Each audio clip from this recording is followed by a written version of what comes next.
कोई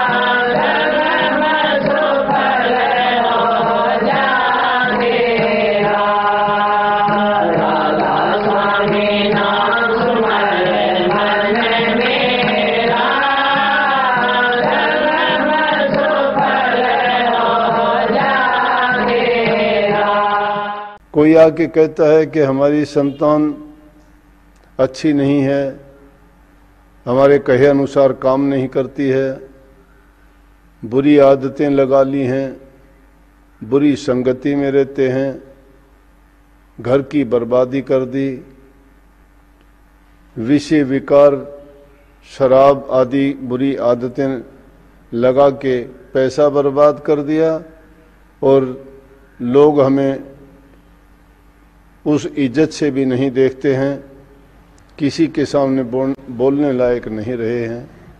या कुछ लोग फिर बहाने करते हैं कि इसको तो कोई प्रेत आत्मा ने घेर लिया है, कोई कहता है इस पर तो कोई जादू टोना कर दिया गया है, कोई कहता है इसका कोई रिश्तेदार है, वो वहाँ जाता है, वो बाबा के पास जाता है, वो तांत्रिक के पास जाता है, उसने इसको कुछ मंत्र मार के ऐसा कर दिया है, इसको तवीज़ दे दिया है जिसके कारण इसकी हालात ये है।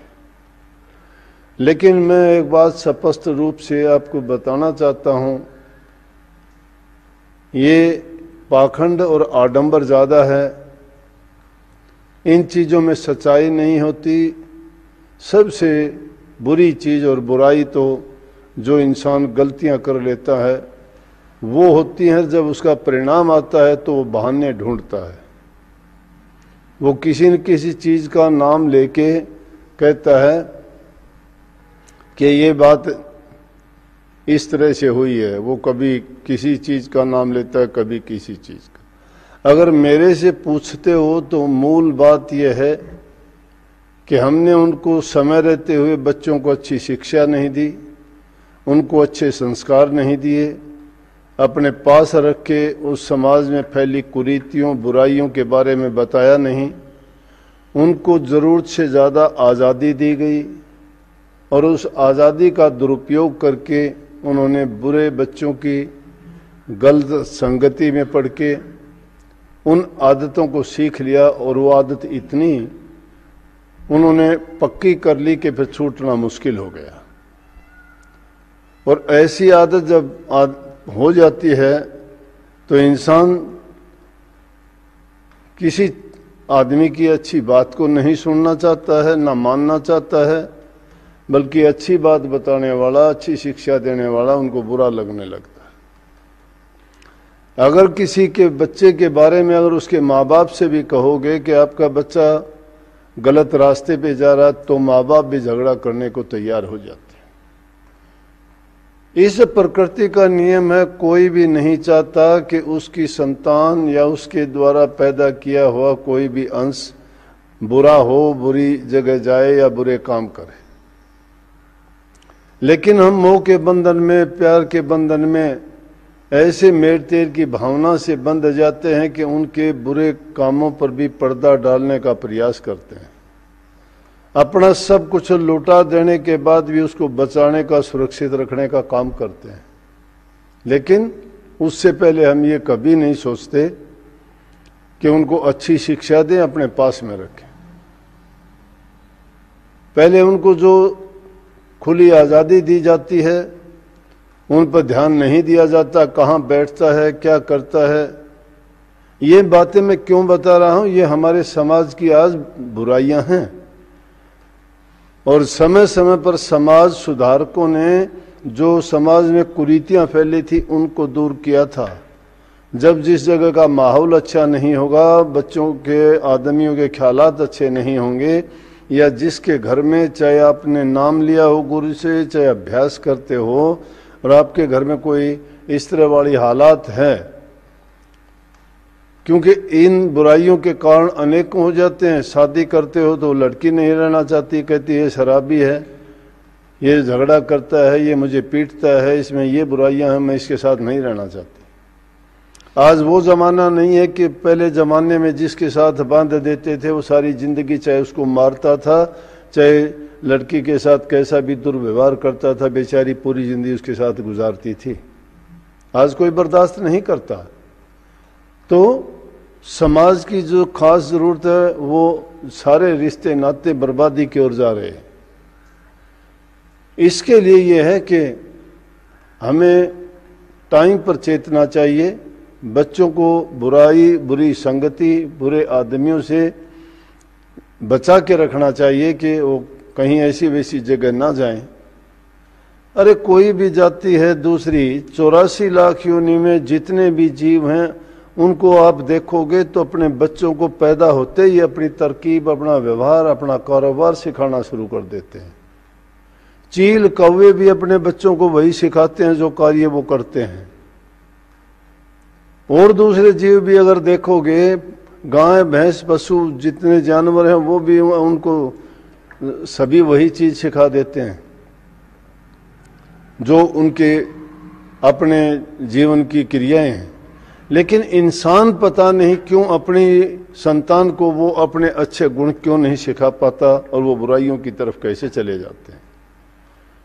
84 लाख योनि में जीव जंतुओं को देखोगे, वो अपने जो क्रियाएं हैं उनको छोड़ के दूसरी क्रिया कर ही नहीं सकते, ना उस ओर जाते हैं। क्या हो गया, कोई एकाध ऐसा देखने को मिल जाएगा, लेकिन अगर गौर करके देखोगे तो ये पाओगे वहां ये बात नहीं है।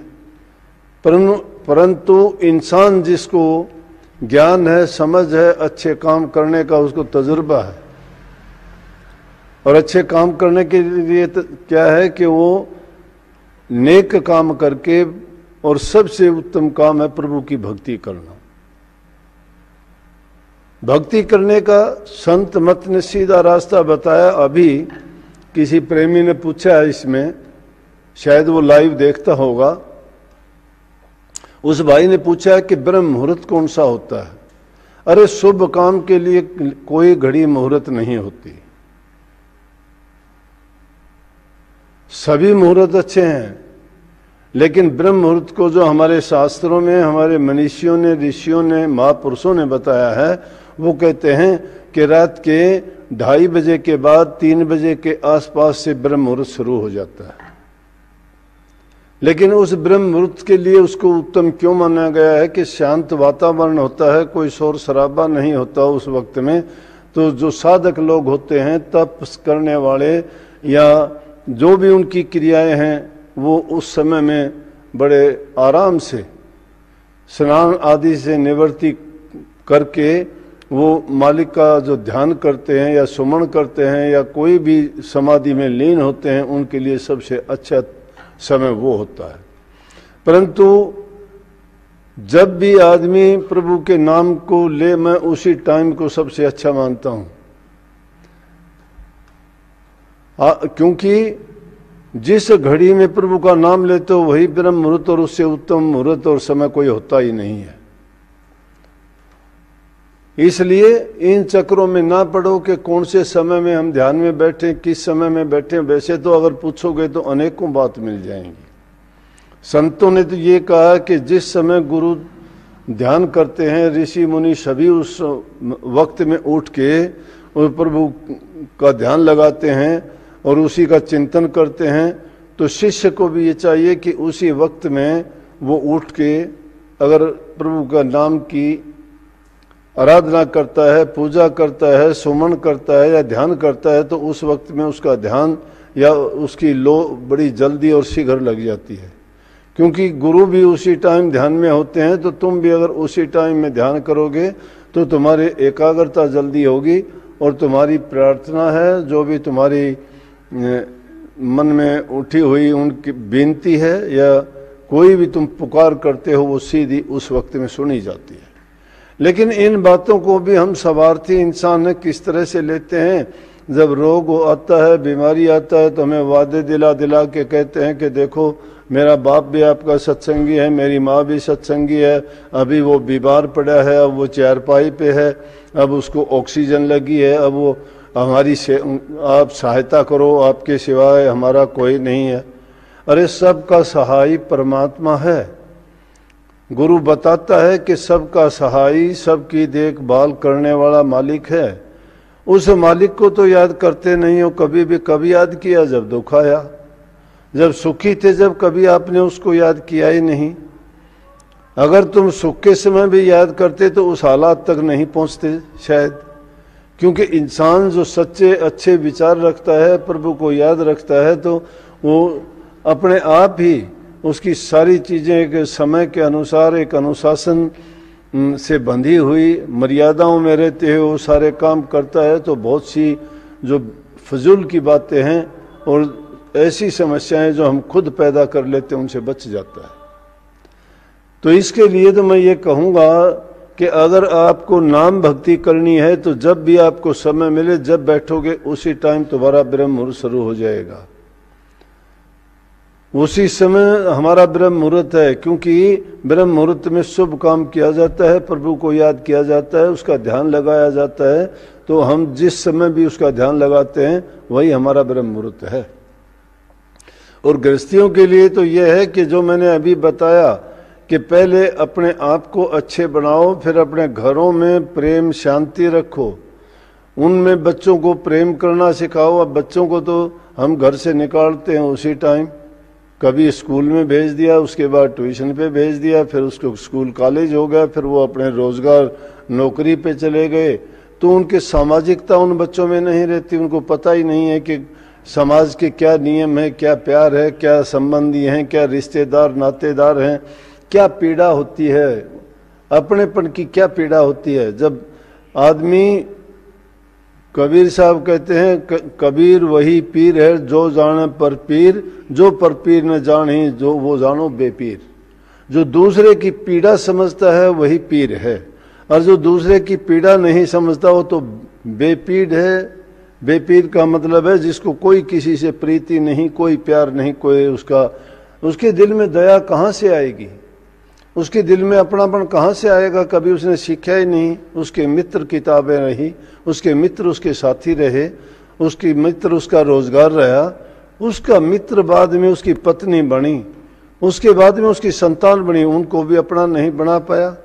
नहीं तो हमारे देश में इन चीज़ों की कहाँ ये पनपने की गुंजाइश थी कि पिता और पुत्र का झगड़ा हो, माँ बेटे का झगड़ा हो, सास बहू का झगड़ा हो। सास तो बहू को बेटी मानती थी, बाप बेटे का तो इतना था कि पुत्र अपने पिता की तरफ आंख भर के देखता तक नहीं था। अपनी कोई बात भी कहने के लिए अपनी माँ के माध्यम से ही अपने पिता को कोई बात कहता था, अगर उसकी जाई जरूरत होती तो भी वो सीधा नहीं कह पाता था। लज्जा थी। वो लज्जा क्यों थी कि उस समय में ये संस्कार बच्चों को दिए जाते थे। और आज अगर किसी को तुम अच्छी बात भी बताते हो तो भी मानने के लिए तैयार नहीं होते। इंसान बुराइयां करके भी अपने आप को बड़ा अच्छा और ऐसा मानता है कि जैसे उसने बहुत नेक काम कर दिया। बुरा करके भी वो दूसरे लोगों में दिखाने का प्रयास करता है कि देखो मैं अच्छा हूं। लोग भी उसको अच्छा बताते हैं, लेकिन कोई अगर नेक कर्म करने वाला है उसका कोई साथी भी नहीं शायद मिलेगा। क्या जमाना आ गया, इसीलिए इसको कलयुग कहा गया है। वो माँ बाप रोते हैं फिर, क्योंकि उस माँ बाप ने तो अपना सर्वस्व उसको दे दिया था। जो कुछ कमाया, जो कुछ उन्होंने किया, जो उनके लिए अच्छा चाहा, उनको अच्छा खाने पीने के लिए दिया, अच्छा उनको पहनने के लिए दिया, उनको हर प्रकार के सुख देने के लिए सारी चीज़ें जो उसके पास थी मुहैया करवाई। लेकिन उसका परिणाम क्या निकला कि उस सब पर जो किया गया था सब पर पानी फेर दिया, क्योंकि अब उसने पिता की अवज्ञा कर ली, माता की इज्जत नहीं करता, अब उनको घर से निकाल दिया, कोई उनके साथ लेना देना नहीं रहा। वो सामाजिकता गई। समाज से जब सामाजिकता गई तो समाज टूटता जा रहा है, परिवार टूटते जा रहे हैं, नाते टूटते जा रहे हैं एक दूसरे के। जब ये चीजें जब समाज में हो जाएंगी, हम किसको उपदेश देंगे, किसको समझाएंगे। अच्छी बात तो ये है, ये चुनरी मलिन की बात बहुत अच्छा शब्द था, कितना अच्छा गाया लड़की ने कि नगरी में आया धुबिया सुजान सजनी धुला चुनरी। इस चुनरी पे अनेकों मैल चढ़ा लिए हमने, जन्म जन्मांतर से ये रूह इस अकाल देश में आती गई, कर्म करते गए, खोटे मंदे चंगे, और उन कर्मों का इसके ऊपर असर चढ़ता चला गया, जो वास्तविकता थी वो छिप गई। मल वक्षेप आवरण के पर्दे इस पर चढ़ते चले गए। फिर भी इसको समझाने के लिए कहा कि ए सूरत, तू ऐसा कर कि अब तो नगरी में धोबिया आया है, संत सतगुरु प्रगटे हैं। वो जहान में इसलिए प्रगटे हैं कि तुमको तुम्हारे निज घर का भेद दें। वो इसलिए प्रगटे हैं कि तुम्हारे जो तुमने जाने में अनजाने में तुम्हारे से पाप कर्म, अज्ञान में जो कर्म बने हैं, उन कर्मों से मुक्त करवा के, और जो कर्म किए गए हैं उस कर्म फल से तुम्हें बचा के, उस प्रभु के नाम की सिफ्त बता के, वो रास्ता दिखा के तुम्हें उनके पास ले जाने का प्रबंध करे। तुम्हारी चुनरी को वही धो सकते हैं, इस पर अनेकों दाग पड़ चुके हैं और किसी की बस की बात नहीं है। धोबिया इसलिए कहा गया संतों को, जिस प्रकार से धोबी मैले वस्त्र को धो के उसकी जो वास्तविक उसका रंग रूप है उसको निकाल देता है, सफेदी है उसको निकाल देता है, सब मैलों को निकाल के। इसलिए संत भी जीव की या रूह की जो उन पर मल या पर्दे पड़ गए हैं उनको हटा के उनको धो के साफ कर देता है।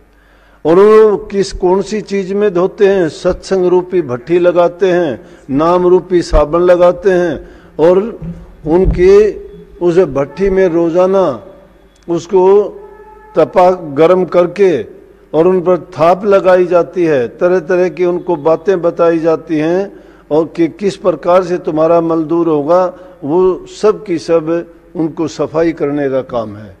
इसलिए कहा कि अगर अब भी नहीं चेतती है और अब भी तेरी समझ में ये बात नहीं आती है तो तेरा किस प्रकार से उद्धार होगा। तो वक्त गुरु जब भी संसार में प्रकट होते हैं तो ऐसे हालात को देख के जीवों के खोटे कर्म और पाप कर्मों के बारे में बता के समझा के और उनको उनके घर भेजने का वो रास्ता बताते हैं। और वो रास्ता है सिर्फ नाम का जो अभ्यास करते हैं। उसकी 3 पीढ़ियां हैं, जिसकी पहली पीढ़ी है नाम का सुमन, पहली पीढ़ी है नाम का सुमन करना, दूसरी पीढ़ी है ध्यान करना, और तीसरी पीढ़ी है कि शब्द का सुनना। नाम का सुमन आप कभी भी कर सकते हो, उसमें कोई किसी प्रकार की रुकावट नहीं है, लेकिन वो भी समझ के साथ करना पड़ता है। अगर समझ के साथ नहीं करते तो हम जो उसका वास्तविक लाभ है वो नहीं मिल पाता। हम अज्ञान के बस होके दुर्गुणों से भरे पड़े हैं। किस प्रकार से? जैसे एक मिस्री के पहाड़ पर कीड़ी रहती थी और एक नमक के पहाड़ पर रहने वाली कीड़ी से उसका मिलाप हो गया। जो नमक के पहाड़ पर कीड़ी रहती थी वो बहुत दुर्बल थी, कमजोर सी थी, और जब उसने अपने रंग रूप वाली दूसरी कीड़ी को देखा, वो बड़ी गोरी चिट्टी और बड़े अच्छी तंदुरुस्त सेहत से, उसको देख के कहने लगी, बहन आप तो बड़ी मोटी ताज़ा हो और मैं भी तो आपकी जाति की हूँ, आप भी कीड़ी हो मैं भी कीड़ी हूँ, लेकिन हमारी रिहाइश अलग है, आप अलग रहते हो मैं अलग रहती हूँ, आप वैसे भी कितनी प्रसन्नचित और मैं तो बहुत दुखी सी रहती हूँ, बहुत पीड़ा है मुझे, कि आपके कौन सा ऐसा कारण है कि आप इतनी स्वस्थ और अच्छी हो और मैं अच्छी क्यों नहीं हूँ? कहने लगी, बहन ये तो देख के ही बता सकती हूँ, मैं क्या बताऊँ। बोले आप कहाँ रहती हो? कहने लगी, मैं तो उस पहाड़ पे रहती हूँ। बोले उस पहाड़ कैसा है? बोले बहुत मीठा है। जो इंसान जैसे हालात में रहता है उसको वही अच्छा लगता है। किसी भी, ये जीव भी इसी प्रकार से है। 84 लाख के जीवों को देखोगे ना, जिस योनि में भेज दिया उसी में मस्त और मगन है, खुश है। सुअर की योनि कोई अच्छी थोड़ी है, लेकिन उसको भी अगर तुम मारने को दौड़ोगे हल्ला कर देगा, शोर मचा देगा, मरना नहीं चाहता। सांप की और गधे की और कुत्ते की कितनी ऐसी ऐसी योनियां हैं, कितने कीट गंदी नालियों में जन्म लेते हैं, मरते हैं, लेकिन उनको भी अगर तुम मारना चाहोगे कोई मरना नहीं चाहता। वो ये नहीं सोचता कि इस गंदी योनि से मेरा पिंड छूटे, मैं मैल खा के गंदगी खा के अपना जीवन यापन करता हूँ, लेकिन वो जीना उसी में चाहता है, उसी को जीवन उसी को अच्छा और सही मानता है। तो कहने लगी एक दिन उस कीड़ी से कि आजा एक दिन मैं दिखाऊंगी मेरा घर आपको। दोनों आपस में वो सहेली होगी और उसने जो मिस्री के पहाड़ पर कीड़ी रहती थी उसने उसको निमंत्रण दिया। जो नमक के पहाड़ पर रहने वाली कीड़ी थी वो गई तो जाके पूरे पहाड़ पे घूम फिर के आई। अब कीड़ी का तो ये है कि वो जो स्वाद चखती है थोड़ा थोड़ा किसी भी चीज़ का, उस पहाड़ पे गई स्वाद चखा तो मिस्री वाली जो कीड़ी थी वो कहने लगी बहन कैसा लगे आपको, कैसा आनंद आया इसमें। बोले कि मुझे तो चरचरा आनंद आया। चरचरा कैसे आया, मिश्री तो बहुत मीठी होती है, तो मिश्री का पहाड़ है, चल मैं तेरा भी देख के आऊंगी एक दिन। जब गई उसके पास देखा उसने कि ये तो नमक का पहाड़ है, ये नमक खा के ये कैसे ऐसी हो सकती है। कहने लगी उसको कि तू जब मेरे पास गई थी तो तू अब यहाँ से कुछ खा के गई थी। बोली कि हाँ मैं खा पी के गई थी यहाँ से। बोली दोबारा आना। दोबारा फिर गई तो फिर उसको कहा कि अब तू देख सके। चारों तरफ वो घूम के आई, कहने लगी मुझे तो वैसा ही स्वाद आ रहा है इसमें, मुझे तो इसमें मिठास नजर नहीं आता। कहने लगी मुंह खोल के दिखा। जब उस कीड़ी ने मुंह खोल के दिखाया तो उसमें नमक की डली उसके मुंह में थी। उसने नमक की डली को बाहर निकाला और कहने लगी अब चख के देख। जब उसने उस मिस्री के पहाड़ को चख के देखा तो कहने लगी कि ये तो बहुत मीठा है। अब पता लगा मुझे कि तू इतनी स्वस्थ कैसे रहती है कि वाकई में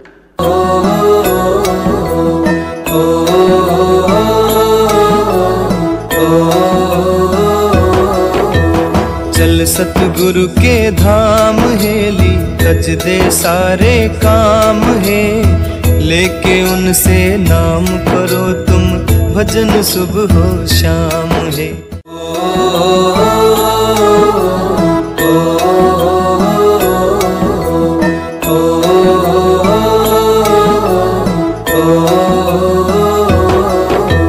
चल सतगुरु के धाम हेली तज दे सारे काम है, लेके उनसे नाम करो तुम भजन सुबह हो शाम है।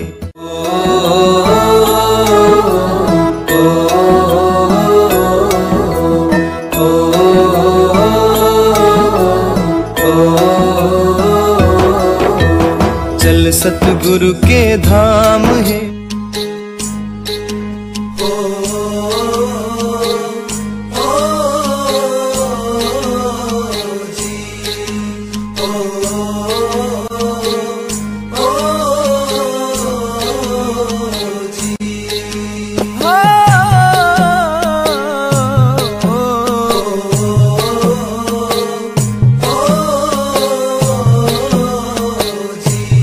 ले ले टिकट नाम की भाई ये जहाज अमरपुर जागा।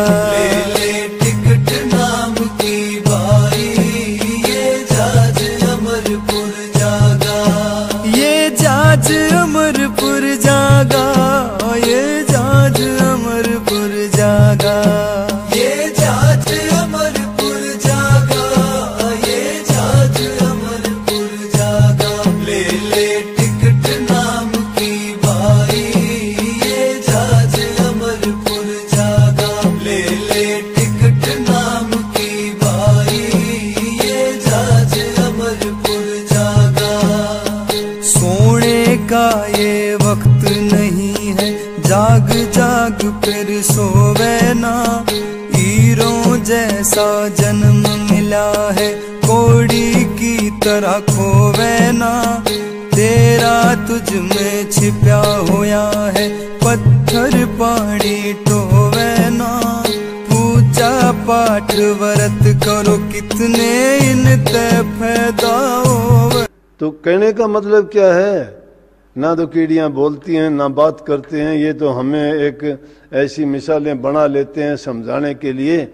जो इंसान अपने मन के अंदर खोटे मंदे विचार भरे हुए हैं, जिसके अंदर विकार भरे हुए हैं, तो उसको अच्छी चीज का स्वाद और आनंद कभी नहीं आ सकता।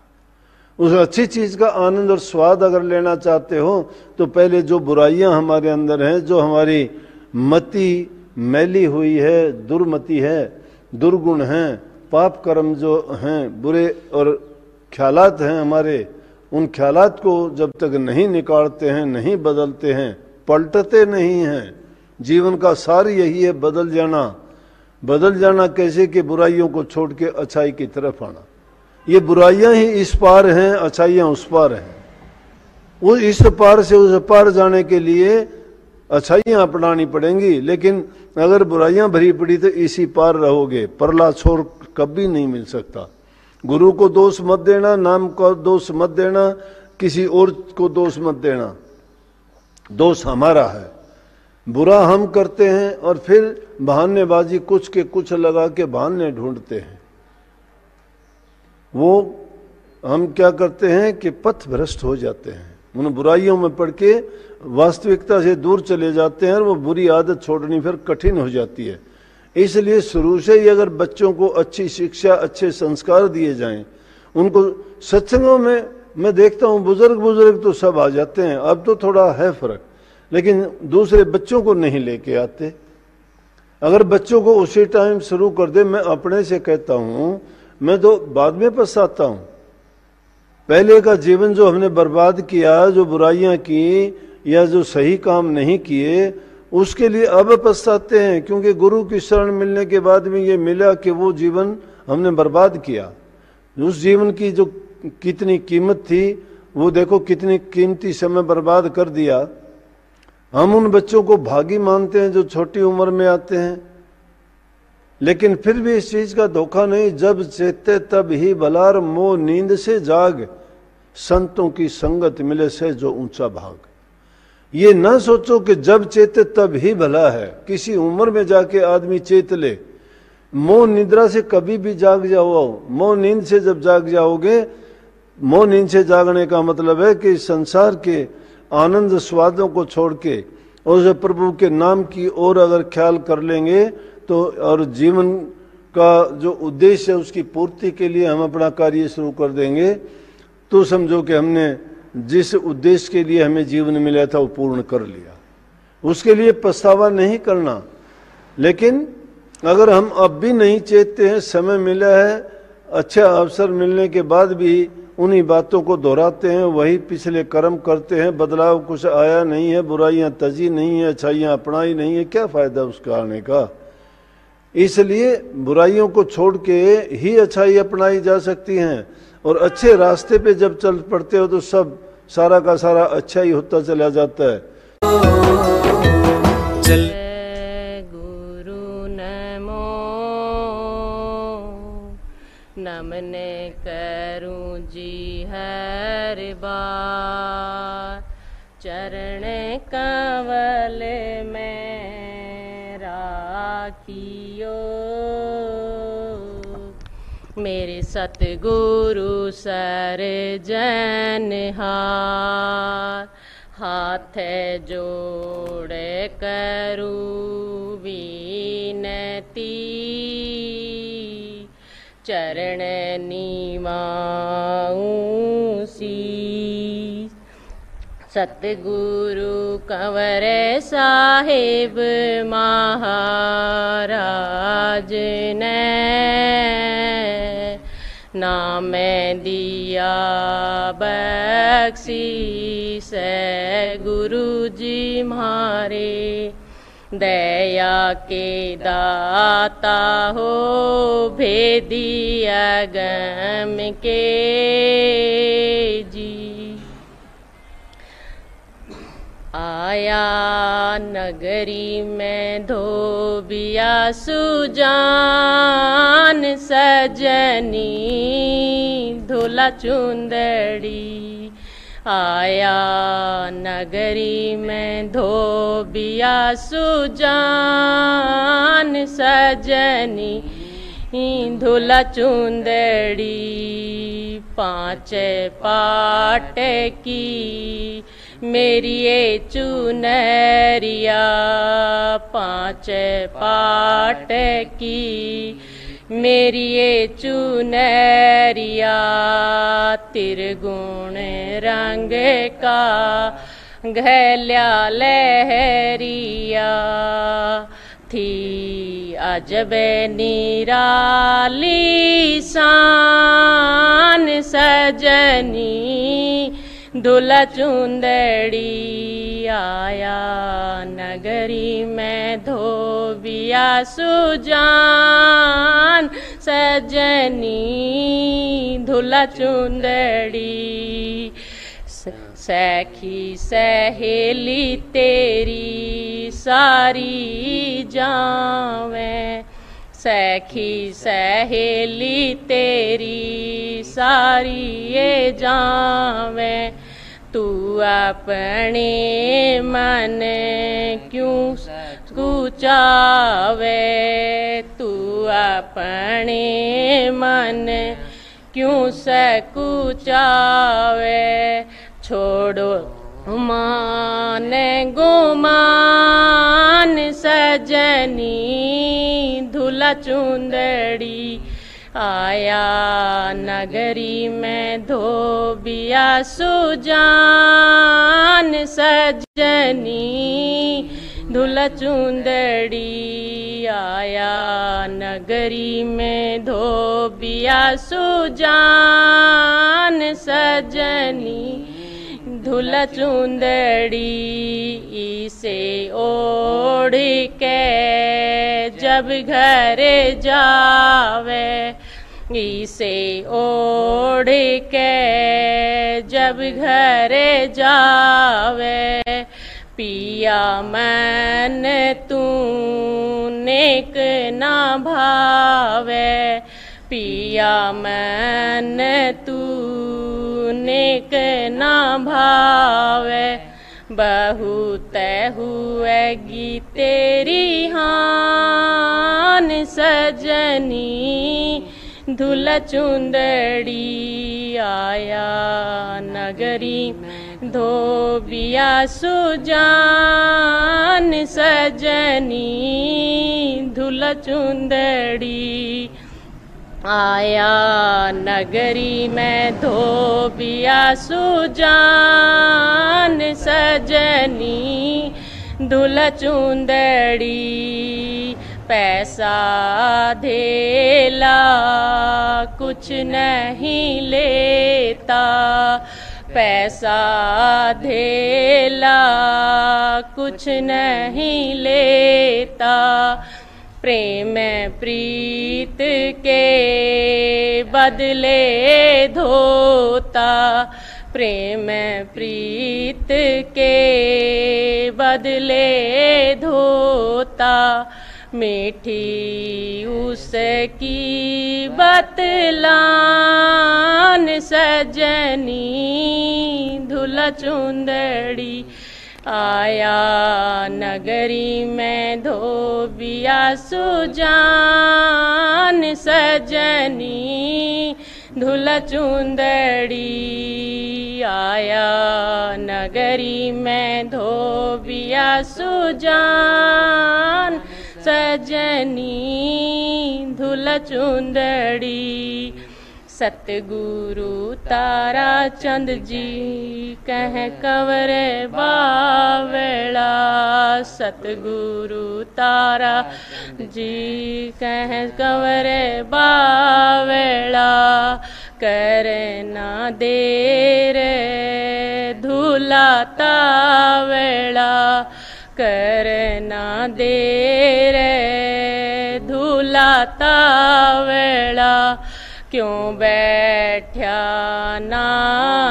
नादान सजनी दुल्हा चुंदड़ी आया नगरी धोबिया सुजान सजनी दुल्हा चुंदड़ी आया नगरी में धोबिया सुजान सजनी दुल्हा चुंदड़ी राधास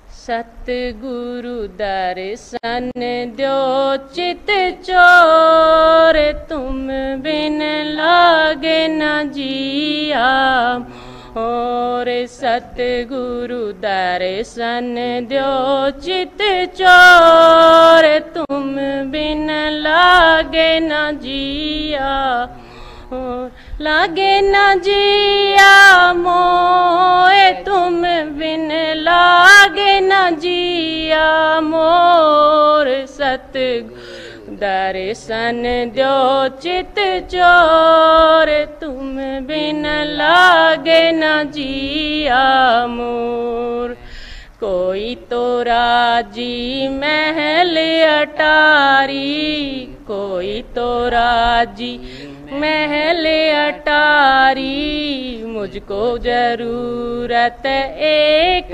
तुम्हारी मुझको जरूरत एक तुम्हारी गरीब की अर्जी पे करियो गौर दर्शन द्यो चित चोर तुम बिन लागे न जिया और सतगुरु दर्शन द्यो चित चोर तुम बिन लागे न जिया मोर लागे न जिया मोर तुम बिन लागे न जिया मोर सतगुरु दर्शन द्यो चित चोर तुम बिन लागे न जिया मोर अधम निखटू में और विकारी अधम निखटू में और विकारी नाव फसी मेरी जग मझधारी नाव फसी मेरी जग मझधारी तुम्हें ही लगाइयो पर ले छोर दर्शन द्यो चित चोर तुम बिन लागे न जिया मोर सतगुरु दर्शन द्यो चित चोर तुम बिन लागे न जिया मोर लागे न जिया मोर तुम बिन लागे न जिया मोर सतगुरु दर्शन द्यो चित चोर तुम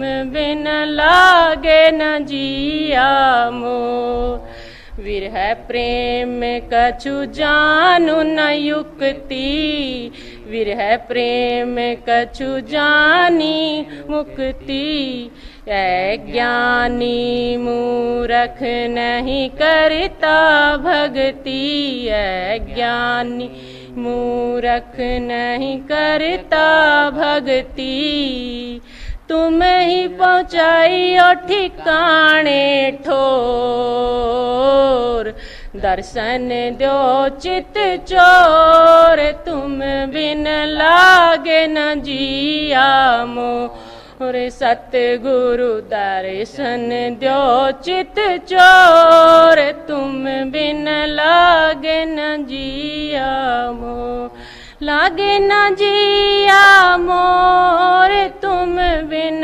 लागे न जिया मोर सतगुरु दर्शन द्यो चित चोर तुम बिन लागे न जिया मोर अभिमान ईर्ष्या लोभ घनेरा अभिमान ईर्ष्या लोभ घनेरा इनसे मेरा करो न मेरा इनसे मेरा करो न मेरा बस तुम लग मेरी दौड़ दर्शन द्यो चित चोर तुम बिन लागे न जिया मोर सतगुरु दर्शन द्यो चित चोर तुम बिन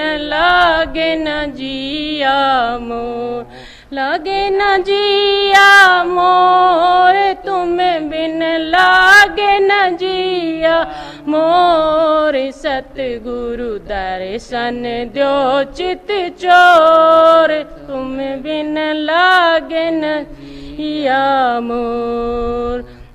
ऊंची सी अटरिया बास तुम्हारा, ऊंची सी अटरिया बास तुम्हारा, कैसे चढ़ना होए हमारा, कैसे चढ़ना होए हमारा। ना कोई जीना पैड़ी डोर, दर्शन द्यो चित चोर तुम बिन लागे न जिया मोर। सतगुरु दर्शन द्यो चित चोर तुम बिन लागे न जिया मोर। लागे न जिया मोर तुम बिन लागे न जिया मोर। सतगुरु दर्शन द्यो चित चोर तुम बिन लागे न जिया मोर। गुरु तारा चंद का देश दीवाना, सतगुरु तारा चंद का देश दीवाना, कवर बांध ले उसका ठिकाना निशाना, कवर बांध ले उसका निशाना। वहाँ नहीं शाम नहीं भोर, दर्शन द्यो चित चोर तुम बिन लागे न जिया मोर। सतगुरु दर्शन द्यो चित चोर तुम बिन लागे न जिया मोर। लागे न जिया मोर तुम बिन लागे न जिया मोर। सतगुरु दर्शन द्यो चित चोर तुम बिन लागे न जिया मोर।